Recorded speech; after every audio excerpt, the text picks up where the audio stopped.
जो आरक्षण का मुद्दा हो, चाहे योजनाओं के लाभ का मुद्दा हो, उसको लेकर जो जो बातें अनुसूचित जाति को लेकर उनके मुद्दे उठाने को लेकर थी, वहां पर भी एनडीए कहीं आगे नजर आता है। तो यहां पर भी विफलता कांग्रेस के हाथ में और उनके गठबंधन के हाथ में नजर आती है।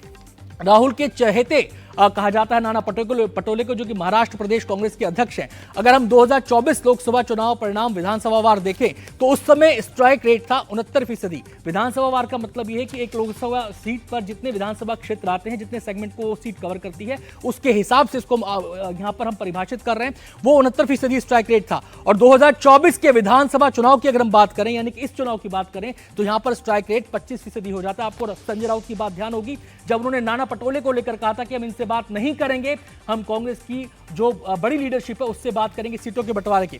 और इसके अलावा हम बात कर लेते हैं मराठवाड़ा की, विदर्भ में किस तरीके से डुबोया। अब बात कर लेते हैं मराठवाड़ा में प्रदर्शन की। अगर कांग्रेस का प्रदर्शन मराठवाड़ा में देखें तो 2024 के लोकसभा चुनाव परिणाम विधानसभा वार अगर उसको परिभाषित हम करें, इसका विश्लेषण हम करें, तो स्ट्राइक रेट रहता है 78%। लेकिन ये घटकर 2024 में रह जाता है 13%, और ये 2019 के मुकाबले काफी कम है। तो यहां पर भी कांग्रेस पिटी हुई नजर आती है और सवाल उठते हैं फिर लीडरशिप के ऊपर। और इसीलिए लगातार जो लोग इसका विश्लेषण करेंगे उनकी निगाह में यही आएगा कि जब बात आती है लूजर नंबर 1 की, तो नाम आता है राहुल गांधी का। ये सवाल इस विश्लेषण के आधार पर लोगों के जहन में जवाब आता है। और जहां बात राहुल गांधी की अगर हम रैलियों की करें, आपको बता दें कि जहां राहुल की रैली हुई वहां एमवीए का प्रदर्शन रहा 14%, और जहां राहुल ने रैली की वहां कांग्रेस का प्रदर्शन रहा 19%। यानी कि एमवीए के पक्ष में रैली करने का कोई खास फायदा एमवीए को यहां पर होता हुआ नजर नहीं आया। ये आंकड़े यही बता रहे हैं। राहुल जहां गए वहां पर एमवीए की लुटिया डूबती हुई नजर आई। यहां पर इसकी बात महाराष्ट्र में समझ में आती है। अब जरा झारखंड की तस्वीर फटाफट आपको दिखाते हैं, वहां पर क्या स्थिति देखने को मिली।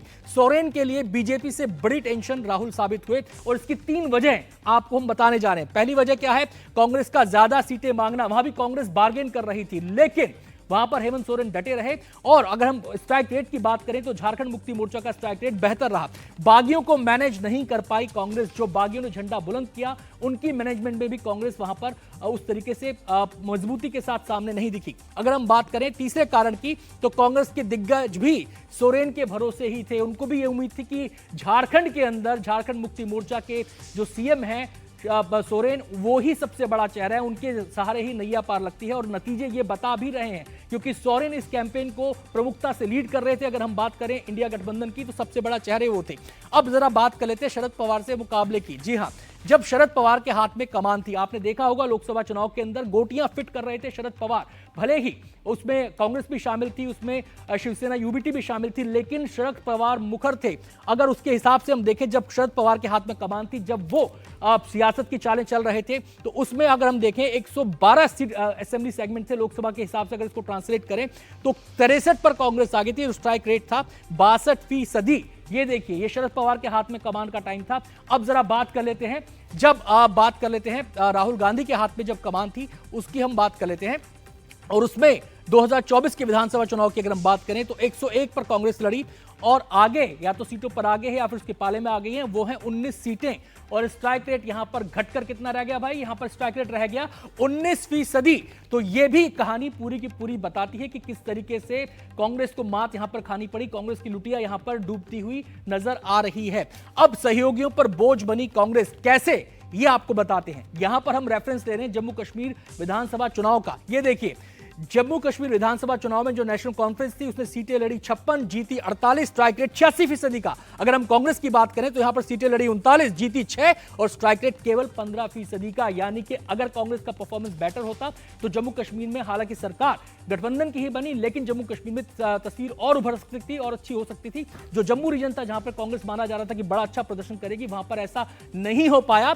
और जो नतीजा था, उस मजबूती के साथ सरकार और मजबूती से बन सकती थी, वैसा नहीं हुआ। अब जरा एक और ग्राफिक प्लेट हम आपको दिखाते हैं और उसके जरिए भी समझने की कोशिश करते हैं कि क्या स्थिति है। राहुल गांधी कमजोर कड़ियां वो कैसे हैं, उसके ये पूरे कारण यहां पर आपको नजर आते हैं। ट्रोल छाप राजनीति, यानी कि आप सोशल मीडिया पर लाइक्स मिल रहे हैं, आपको हिट्स मिल रहे हैं, आप उसी से खुश हो जाते हैं। उसकी बात हम बात करें विकास विरोधी नीति, कई ऐसे मुद्दे थे जब तमाम तरह की विकास योजनाओं को लेकर सवाल उठाए गए, कटघरे में खड़ा किया। सोशल मीडिया पर राजनीति करना, बड़े खुश हो जाते हैं आप सोशल मीडिया पर राजनीति करके। बेमानी मुद्दों पर जोर देना, तिजोरी लेकर आए थे लास्ट के अंदर, वो तिजोरी भी ध्यान होगी आपको। कमजोर रणनीति और इसके अलावा गुटबाजी नहीं रोक पाते, गठबंधन में अड़ियल रवैया, चहेतों की कमजोरी जो है वो इग्नोर कर देते हैं, पार्टी की नहीं सुनते, अपनी चलाते हैं। तमाम वो वजह हैं जो बताते हैं कि वो कौन सी कमजोर कड़ियां हैं जो कांग्रेस की लुटिया डुबो देती हैं, और इन कमजोर कड़ियों के कारण पार्टी का जो परफॉर्मेंस है वो उस तरीके से बेहतरीन नहीं हो पाता। तो ये तमाम वो पहलू, वो कारण, वो वजह जो हमने आपके सामने रखी, जिनका निचोड़ ये निकलता है कि कांग्रेस की लुटिया क्यों डूब जाती है और क्यों राहुल पर सवाल उठने लगते हैं। हम सीधे एक बार फिर से विकास का रुख करेंगे। बिल्कुल, देखिए तो कौन है लूजर नंबर 1, आपके जहन में एकदम तस्वीर साफ हो गई होगी। राहुल गांधी ने किस तरह से कांग्रेस की उन राज्यों में जहां पर सरकार बन रही है वहां भी, और जहां सरकार नहीं बनी वहां भी कैसे लुटिया डुबोई। किस तरह से उन्होंने जहां रैलियां की वहां पर कांग्रेस का परफॉर्मेंस ही नहीं बल्कि उनके सहयोगी दलों का परफॉर्मेंस भी निचले स्तर पर चला गया, और कांग्रेस के लूजर नंबर 1 बन गए हैं राहुल गांधी। थोड़ी देर पहले हमारे editor in chief Sanjay Pugalia ने कांग्रेस और राहुल गांधी पर क्या कुछ कहा है वो सुनवाते हैं आपको। इस चुनाव का जो दूसरा सबसे बड़ा सबक है वो है कांग्रेस पार्टी के लिए। चुनाव कैसे हारें ये आप राहुल गांधी से सीखिए। उनकी कमेंट्री आपको क्या याद है, आप बताएं। आपको क्या याद है कि उन्होंने यहां की जनता से क्या वादा किया, ये आप सोच करके देखिए। एक मुद्दा जो कि सोशल मीडिया पर ट्रोल का मुद्दा था, तो जब लीडर ऑफ अपोजिशन अपने को ट्रोल बना ले, सिंगल मुद्दा पार्टी बना ले, पूरा मीडिया में उसकी सेंसेशन के कारण डोमिनेट करना चाहे और सोचे कि महाराष्ट्र में वो अच्छा कर लेगा, इससे बड़ा सबक नहीं हो सकता जो महाराष्ट्र ने सिखाया है। और वो ये है कि विदर्भ जो उनका गढ़ होता था, जहां संघ का मुख्यालय है, संघ कभी भी और बीजेपी कभी भी विदर्भ में ये डोमिनेंस नहीं बना पाई थी जो आज उन्होंने बना लिया है। तो कांग्रेस को हारने की कला इतने शानदार तरीके से आती है, ये इसका दूसरा उदाहरण है। वो झारखंड में भी कोई बहुत अच्छा नहीं कर रहे हैं, इसीलिए कांग्रेस पार्टी को यह सोचना पड़ेगा कि इस प्रकार का लैकलस्टर, स्टैमर करने वाला, हकलाने वाला नेतृत्व लेकर के वो कौन सी पॉलिटिक्स कर रहे हैं। हमारे editor in chief Sanjay Pugalia ने जो बातें कही उन पर ज़रूर कांग्रेस को विचार करना चाहिए कि क्यों उनका जो केंद्रीय नेतृत्व है, जो टॉप लीडरशिप है, वो तमाम उन मसलों पर जब चुनाव की बारी आती है तो वो पिछड़ने लगते हैं। और देखिए, जैसे अनंत ने बताया था कि जब शरद पवार के हाथ में लोकसभा चुनाव के समय बागडोर थी, महाराष्ट्र का जिम्मा उनके कंधों पर था, 102 सीटें लड़ी थी और उसमें जो स्ट्राइक रेट था वो स्ट्राइक रेट 69% का था। लेकिन जब विधानसभा चुनाव आए और राहुल गांधी के हाथ में बागडोर आई, 101 सीटें लड़ी और जो स्ट्राइक रेट हुआ वो 19% पर सिमट गया। तो इसकी वजह क्या थी? इसकी वजह थी कि राहुल गांधी एक बड़े जिसको कहते हैं ना कि बोझ बन के कांग्रेस के लिए उभरे हैं। पिछले अगर 3 चुनावों की बात की जाए, हरियाणा जीतते जीतते कांग्रेस के हाथ से फिसल गया, महाराष्ट्र में बहुत अच्छी हवा बनी हुई थी, लेकिन उसके बावजूद कांग्रेस की रणनीति, राहुल गांधी की रणनीति ने वहां पर पूरी उस हवा की हवा निकाल दी। और हालात ये है कि बीजेपी और एनडीए का गठबंधन वहां ऐतिहासिक जीत की तरफ बढ़ रहा है। हमारे साथ अनुराग वर्मा हैं, गेस्ट हैं, हमारे स्टूडियो में जुड़ गए हैं। आप किस तरह से देखते हैं, हमने जो पूरे आंकड़े दिखाए कि राहुल गांधी किस तरह से न केवल अपने सहयोगी दलों पर बोझ बनते जा रहे हैं, पार्टी पर बोझ बनते जा रहे हैं, बल्कि जब एक कदम आगे बढ़कर मौके को छीनने की बारी आती है तब भी वो पिछड़ जाते हैं। देखिए, अगर आप मतलब ये इस देश का दुर्भाग्य है कि भारत देश की सबसे पुरानी पार्टी एक ऐसे नेता को ढो रही है जिसको डायरेक्शन का पता नहीं कि उसको खुद कहाँ जाना है और पार्टी को किधर लेके जाना है। एक जो किसी भी पार्टी का नेता होता है वो पार्टी को अपने साथ लेके चलता है। यहाँ पे दुर्भाग्य ये है कि राहुल गांधी जी अपनी पार्टी के लिए खुद एक लायबिलिटी से बढ़ के कुछ नहीं है। हालांकि जब 24 में लोकसभा चुनाव हुए तो उन्होंने एक फॉल्स नैरेटिव गढ़ा कि संविधान बदलने का, अगर देखा जाए तो वो कुछ समय के लिए कुछ हद तक चला भी, लेकिन महाराष्ट्र के चुनाव ने उनके इस फॉल्स नैरेटिव को कहीं ना कहीं खत्म कर दिया। उसका जो इम्पैक्ट था, जिसको लेके उन्होंने फिर से शुरुआत करी थी कि शायद उन्हें लग रहा था कि ये काठ की हांडी दोबारा से चढ़ जाएगी, लेकिन वो चली नहीं।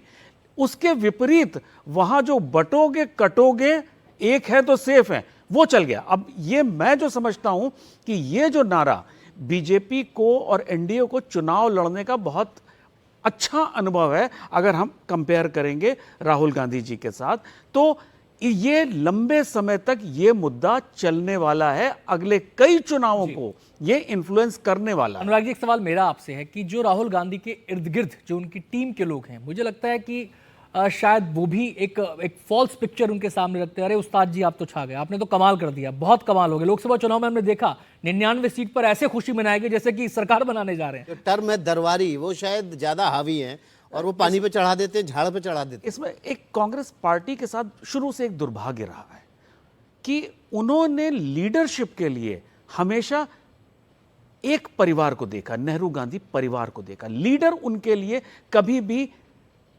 इवॉल्व नहीं होता है, बनता नहीं है, वो पैदा होता है। ये एक कांग्रेस पार्टी का सबसे बड़ा दुर्भाग्य है जो पहले चलता रहा, लेकिन आज के टाइम पे, क्योंकि हमेशा इस परिवार ने ही, जब भी सरकार बनवाई है तो इस परिवार ने ही कहीं ना कहीं बनवाई है, किसी ना किसी तरीके से बनवाई है, भले ही वो जोड़ तोड़ से बनी हो, मेल जोल से बनी हो या लीडरशिप से बनी हो, इसी परिवार ने बनवाई है। आज भी वो इसी परिवार को देख रहे हैं नेता कि यही परिवार हमको फिर से सत्ता के, इसी परिवार के पास सत्ता की चाबी है। लेकिन अगर आप, जब से राहुल जी एक्टिव हुए राजनीति में, उन्होंने जिस तरह से कांग्रेस पार्टी को सीरियसली डैमेज किया, बुरी तरह डैमेज किया, उसको कांग्रेस की जो लीडरशिप है, अब वहां पे क्या है कि एक जो front line leader Rahul Gandhi, second line leadership कुछ है ही नहीं। अब सिर्फ बैक बेंचर्स हैं जो सिर्फ फॉलो कर रहे हैं, जो कहा जा रहा है वो कर रहे हैं। एक सवाल सर मेरा यहाँ पे आपसे है कि एक कांग्रेस में जो ग्रंथि है वो ये है कि हम स्वाभाविक उत्तराधिकारी हैं सत्ता के। क्या इस ग्रंथि से बाहर निकलने का समय आ गया या इसको अभी तक वो एक्सेप्ट ही नहीं कर पाए हैं? पहली चीज। दूसरी चीज ये कि ये जो था, कांग्रेस जब सत्ता से बाहर होती थी, पहले भी हुई सत्ता से बाहर, तो वो ये मान के चलते थे कि ये तो हमारा हॉलीडे पीरियड है, हमें वापस आना ही है। तो इस ग्रंथि से बाहर आने का समय आ गया या इसको एक्सेप्ट ही नहीं कर पा रहे हो? देखिए, अगर एक बात तो तय है आज की तारीख में कि राहुल गांधी जी कांग्रेस को सत्ता दोबारा से नहीं दिला सकते। लेकिन अगर आप एक बहुत इंपॉर्टेंट चीज देखिए, आज नेहरू गांधी फैमिली को चैलेंज करने वाला क्या कोई ग्रास रूट का नेता वहां मौजूद है? कोई ऐसा क्या नेता उनके पास है जो राहुल गांधी जी को जाके ये चैलेंज कर सके कि नहीं, तुम नेता नहीं हो? हम ये लिस्ट है जो नेचुरल लीडर्स हैं, उनके पीछे इतने लोग हैं या इतने उनका सपोर्ट है। अब वो बचे ही नहीं। इस परिवार ने बहुत ही सिस्टमेटिक वे में सेकेंड लाइन लीडरशिप को पिछले 10-15 सालों में खत्म कर दिया कि कोई इस परिवार को चैलेंज कर सके। अब वहां पे कोई बचा ही नहीं है। ये एक सबसे बड़ी विडंबना है और ये इस परिवार का सबसे बड़ा प्लस पॉइंट है। भले ही हम सत्ता में नहीं आ रहे, लेकिन हमारे परिवार एक तरह से विपक्ष के नाम पे एक परिवार तो बना हुआ है। तो इनको ये जो केमिस्ट्री है वो सूट करती है। देश को सूट करे या ना करे, पार्टी को, कांग्रेसियों को सूट करे ना करे, लेकिन एक परिवार को सूट करती है। जब परिवार को सूट कर रही है तो ये चल रहा है। अगर आप आज कांग्रेस में आप सोचें कि राहुल गांधी जी के अलावा कौन नेता, आप कोई प्रेस कॉन्फ्रेंस देख रहे हो, क्या आपको कोई ऐसा नेता दिखाई देता है कि जो पार्टी को एक दिशा दे सके? हालांकि इसमें यह भी नहीं है कि नहीं है और बिल्कुल हो भी नहीं सकता। अगर किसी को मौका मिलेगा तो शायद, नेता तो इवॉल्व होता है ना, नेता तो बहुत मामलों में बनता है। तो आप इस परिवार के आगे जब आप सोचेंगे ही नहीं, अगर आप पूरे देश में संगठन इनका देखेंगे, आज इनकी पार्टी का संगठन खत्म हो चुका है, कहीं बचा ही नहीं है। आप इस पार्टी में कौन नेहरू गांधी फैमिली को चैलेंज करने के लिए आ रहा है, यह सबसे बड़ी प्रॉब्लम है। हालांकि यह भी मैं नहीं कह रहा हूं कि नहीं है तो कभी होगा भी नहीं। कई लीडर्स हैं, हिमंता हैं, पार्टी छोड़ गए, ज्योतिरादित्य सिंधिया हैं, पार्टी छोड़ गए, प्रणब मुखर्जी को दावेदार माना जाता था, उनको वैसा नहीं दिया जिसको वो डिजर्व करते थे। बिल्कुल, क्योंकि वही इस पार्टी का कल्चर है और इस नेता का तो माइंडसेट ये है, लेकिन इस पार्टी का कार्यकर्ता भी यही मानता है कि नेता तो जी एक ही परिवार से आएगा, इसके अलावा कहीं से आना नहीं है। बिल्कुल। आरती जरत, हम लोग बात कर रहे थे कि किस तरह से राहुल गांधी लूजर नंबर 1 साबित हुए हैं। झारखंड में जीते हैं, लेकिन स्ट्राइक रेट देखा जाए कांग्रेस का तो वो निचले पायदान पर है। जम्मू कश्मीर में ज़रूर गठबंधन जीता, लेकिन वहाँ पर भी कांग्रेस का जो परफॉर्मेंस था निचले पायदान पर था। हमने दिखाया किस तरह से राहुल गांधी ने महाराष्ट्र में, झारखंड में जहाँ जहाँ रैलियाँ की, वहाँ पर जो स्ट्राइक रेट है, विनिंग स्ट्राइक रेट है, वो 14% 15% के आसपास रह गया। तो कुल मिलाकर कई मुद्दे ऐसे थे जो ये साबित कर रहे हैं कि राहुल गांधी लूजर नंबर 1 हो गए। एक बड़ा बेस था, आदिवासी, पिछड़ा, दलित, गरीब, इसके बीच जो बड़ा बेस था कांग्रेस का, वो जनाधार घटता चला जा रहा है। हमने महाराष्ट्र की सीटें दिखाई किस तरह से वहाँ पर 23 सीटों में से कांग्रेस का स्ट्राइक रेट वहाँ पर 14% रह गया है और बीजेपी और एनडीए का स्ट्राइक रेट वहाँ 75% रह गया है। तो बड़ा बेस था जो कांग्रेस का, वो धीरे धीरे और ज़्यादा घटता चला जा रहा है। बिल्कुल, इसीलिए तो अखिलेश यादव ने यूपी में बाईपोल्स के लिए तो मना किया था कि कांग्रेस के साथ अलायंस नहीं करना है, और कांग्रेस फिर पीछे हट गई। तो ये तो आप देख लेंगे, ये पूरे चुनाव में, पूरे देश में सिर्फ कर्नाटक में कांग्रेस का कोई संगठन है। मतलब कर्नाटक में मेरे ख्याल में 2 या 3 सीटें जो बाईपोल्स हुए थे वो कांग्रेस जीती है, इस वजह से क्योंकि उनके स्ट्रॉन्ग लोकल लीडरशिप्स हैं और उनकी संगठन अभी भी वहाँ जिंदा है। पर बाकी देश में तो घटता जा रहा है। और ये एक्चुअली जो हम कह रहे थे लोकसभा पोल्स के बाद कि Rahul Gandhi has emerged a leader, he has emerged a victor, मुझे लगता है कि वही एबरेशन हुआ है। और जो हम कह रहे थे कि BJP is on the decline, वो एबरेशन निकला, क्योंकि बीजेपी ने तो साबित किया है कि ठीक है लोकसभा पोल में उनको झटका मिला, पर झटके के बावजूद उन्होंने सोच के, समझ के, पूरी ताकत लगा के हरियाणा में जीत पाई, महाराष्ट्र में तो खूब जीत पाई उन्होंने। तो यही फ़र्क है राहुल गांधी और जो आज के बीजेपी के नेतृत्व है। सवाल मेरा आपसे ये है कि अब राहुल गांधी की जब बात आ रही है, एक के बाद एक चुनावी डिफीट्स मिल जाती हैं, लोकसभा को अगर अलग हटा भी दिया जाए, उसमें तो मैंने सर से भी कहा था 99 सीट जीत के ऐसा बता रहे थे जैसे कि सरकार बनाने जा रहे हैं। बिल्कुल। तो अब ये सबक सीखना नहीं चाहते या सबक सीखते ही नहीं है? नहीं, मेरे ख्याल में ये नहीं है कि वो सीखना नहीं चाहते हैं या सीखते नहीं हैं। मुझे लगता है कि ये संगठन को बनाना इनके स्किल सेट से बाहर है। उनमें ये पॉलिटिकल सेंस, पॉलिटिकल स्किल्स नहीं है कि संगठन को वो किसी तरह से मजबूत करे।